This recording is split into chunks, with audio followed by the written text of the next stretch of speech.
So here's a few news articles.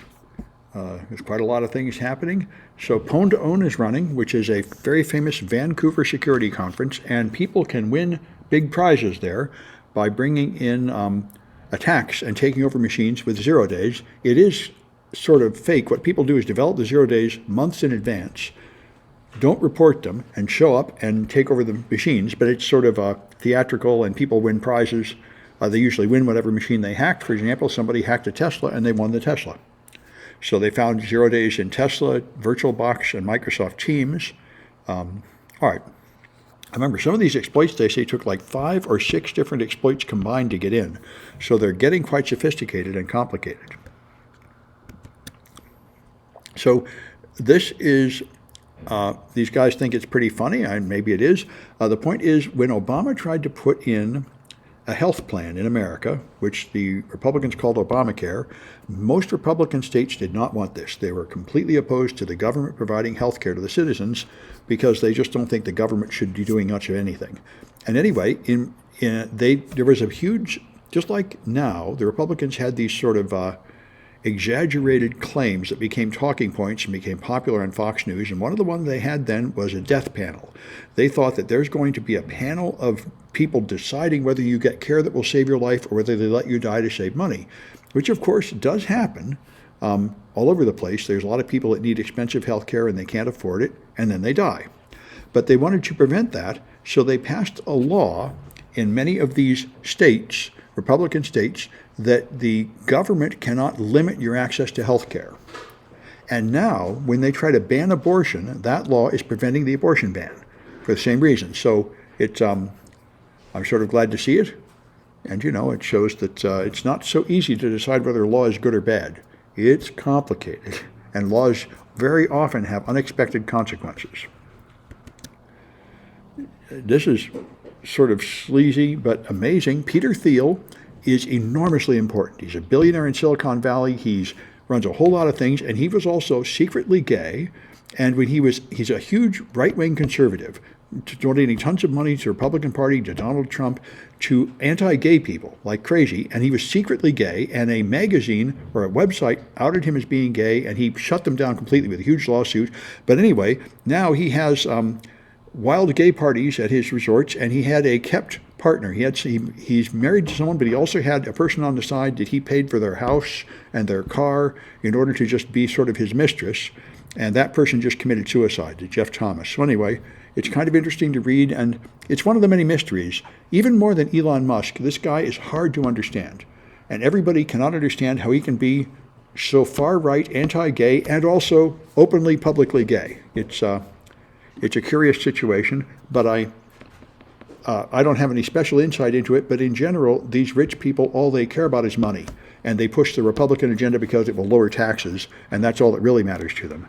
But he's very vigorous about supporting all sorts of far-right causes. Very important in the world of Silicon Valley. So China is building a neutrino detector. I've been following these all my life. Neutrinos are very difficult to detect. They're created by all kinds of atomic reactions inside every star. They produce a lot of neutrinos.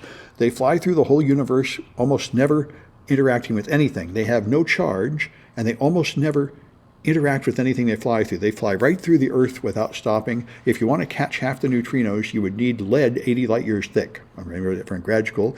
But there are certain very rare times when neutrinos interact with things, so to detect them, you need a gigantic tank of something. And what China is doing, which I'm surprised at, is they're just putting a bunch of light detectors a mile beneath the ocean floor.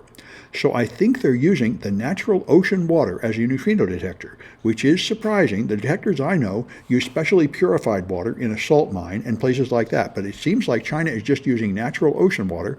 So they go down a mile, so there is no natural light. Then they put in light detectors, and they look for the pattern of light created by a neutrino appearing. So it's very interesting. It may be successful. Many people are doing this. It's a way to understand fundamental physics, and also to take the temperature of the interior of the sun and to detect other things. It's a way to measure distant stellar objects. Anyway, and Hack Fidget Cube said about Peter Thiel, as if politicians don't actually care about the thing they're pushing. And yeah, well, that's why, I think someone will write biographies. It is interesting to try to figure out why these billionaires do the strange things they do. Most of them seem sort of crazy, and they seem to be pushing things that are sort of contradictory.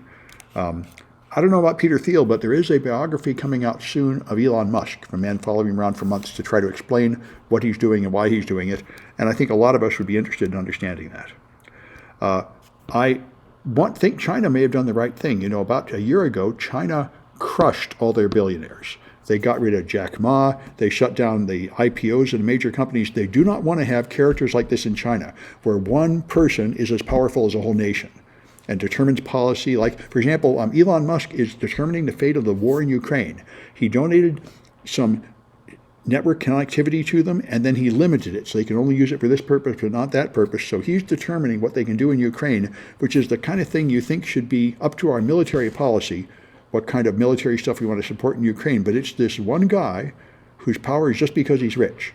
And that's a strange setup. Yeah? Do you happen to know, like, what the status is of the Russian oligarchs, like, after in the 90s and all that? Like, wasn't Putin trying to crush them?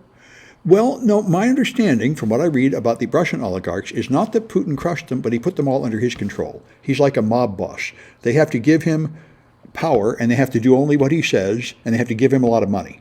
So he has tons of money, and if they disobey him, they get pushed out a window or something, and that's why. The one that, That's right. the one that not obeying him, they just push him out. Yeah, poison them or put them out a window, and this is happening to like 2 per month for the last year. So they just like a mob boss, they can succeed as long as they do what he tells them to. But if they disobey the leader, then they get wiped out. Elon Musk is a little different. In the Ukraine, he only do provide the internet. The Starlink, yeah. He gave them the Starlink, but now he recently limited the Starlink because he doesn't want them to use it. He limited because the U.S. sending like a battlefield management system in like a hotwire one using commercial components, and it's a battlefield management system. Yeah. They use a lot of internet bandwidth. So he's worried about that. Once they use that to offensive kind of